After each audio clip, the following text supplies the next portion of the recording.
Clip number 1576۔ اس clip میں آپ قرآن پاک کی سورہ رحمان کی آیت نمبر 3 سے 6 کی تلاوت، ترجمہ اور تفسیر قرآن صراط الجنان سماعت فرمائیں گے۔ بسم اللہ الرحمن الرحیم۔ ترجمہ، اللہ کے نام سے شروع جو نہایت مہربان رحمت والا ہے۔ خلق الانسان علمہ البیان۔ ترجمہ، انسان کو پیدا کیا، اسے بیان سکھایا۔ خلق الانسان، انسان کو پیدا کیا۔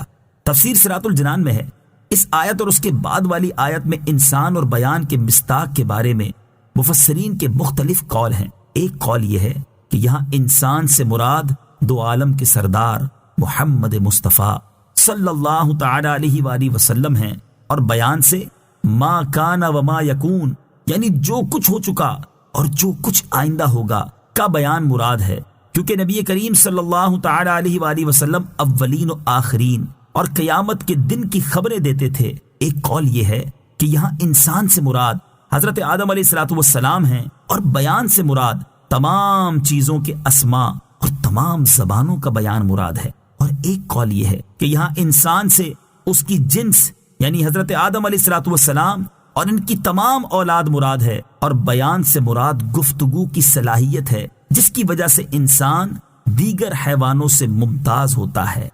الشمس والقمر بحسبان۔ ترجمہ، سورج اور چاند حساب سے ہیں۔ الشمس والقمر بحسبان، سورج اور چاند حساب سے ہیں۔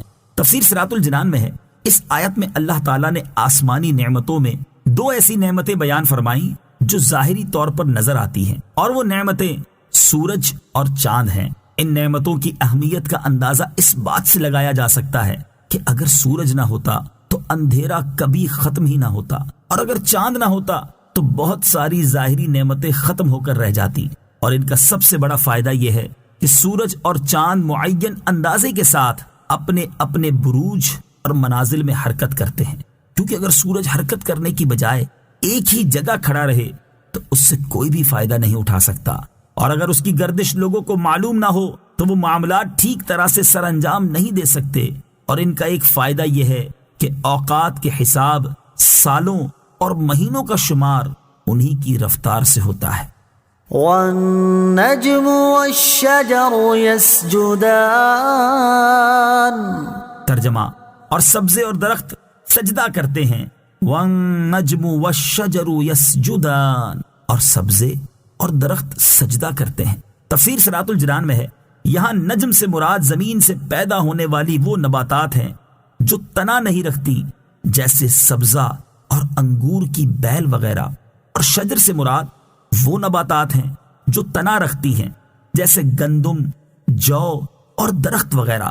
اور ان کے سجدہ کرنے سے مراد یہ ہے کہ ان کے سائے سجدہ کرتے ہیں۔ اس کی تائید اس آیت سے بھی ہوتی ہے۔ اولم يروا الى ما خلق الله من شيء يتفيأ ظلاله عن اليمين والشمائل سجدا لله وهم داخرون۔ ترجمہ، اور کیا انہوں نے اس طرف نہ دیکھا کہ اللہ نے جو چیز بھی پیدا فرمائی ہے اس کے سائے اللہ کو سجدہ کرتے ہوئے دائیں اور بائیں جھکتے ہیں، اور وہ سائے عاجزی کر رہے ہیں۔ اور بعض مفسرین نے فرمایا کہ سجدہ کرنے سے مراد یہ ہے کہ وہ اللہ تعالیٰ کے حکم کے فرما بردار ہیں۔ سبزے اور درختوں کی اہمیت، یاد رہے کہ سبزے اور درخت زمین پر اللہ تعالیٰ کی بہت بڑی نعمتیں ہیں، اور ان نعمتوں کی اہمیت کا کچھ اندازہ یوں لگا سکتے ہیں کہ اگر یہ نہ ہو تو انسان رزق کے وافر حصے سے محروم ہو جائے گا، اور جانوروں کا گوشت کھانے کو ترس جائے گا، کیونکہ جانوروں کی نشو و نما انہی سے ہوتی ہے۔ اور جب یہ سبزے نہ ہوں گے تو جانور کیسے پلے بڑھیں گے، اور جب جانور پلے بڑھیں گے نہیں تو انسان ان کا گوشت کہاں سے حاصل